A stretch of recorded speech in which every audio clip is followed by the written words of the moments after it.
কত দেশেই তো বউ মেলা আছে, যেখান থেকে পছন্দ করে নিজের জন্য বউ নিয়ে যাওয়ার সুযোগ থাকে। কিন্তু বাংলাদেশে আছে এক অদ্ভুত বউ মেলা, যেখানে বউ থাকে মেলা হয়, অথচ তা বিয়ের জন্য নয়, বরং এখানে নারীদের ঘিরে গড়ে উঠেছে এক শতবর্ষী আয়োজন, যেখানে পুরুষদের এন্ট্রি কার্যত মানা, আর বিয়ের তো কোনো কথাই নেই। এখানে হয় না কোনো সাতপাক, হয় না মালাবদল, হয় শুধু একটি গাছকে কেন্দ্র করে পূজা অর্চনা। জয়রামপুর গ্রামের মাঝখানে দাঁড়িয়ে আছে একটি বটগাছ। স্থানীয় সনাতন ধর্মাবলম্বীরা একে মানেন দেবী সিদ্ধেশ্বরী রূপে। নববর্ষের প্রথম দিন সেই গাছের গোড়ায় বসে যায় নারীদের সারি, তাদের হাতে থাকে ফল, পান, তেল। ঠাকুমা দাদু যে পূর্ব আমলে থেকে সিদ্ধেশ্বরী মায়ের এনে দিকে সবাই তেল পান দিতে আসে মার কাছে, মানে ভালোর জন্য দিতে আসে। আমরা ছোট থেকে দেখতেছি দিতে আসতে, এখন যখন আমরা বুঝে রয়েছি তখন থেকে আমরাও আসি।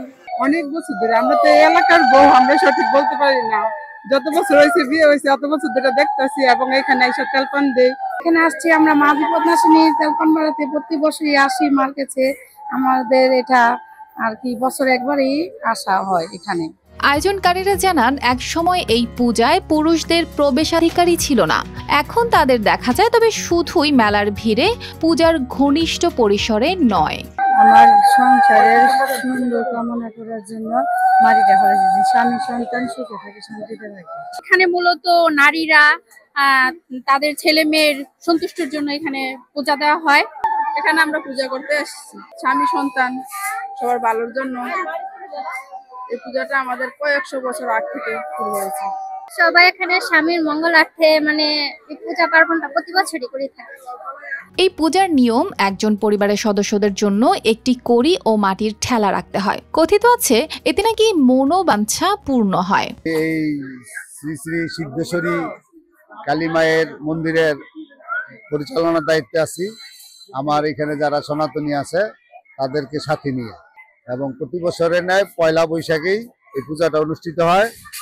আর এটা প্রায় 110 বছরের উপর হবে এটার পূজা নিয়মিত হচ্ছে।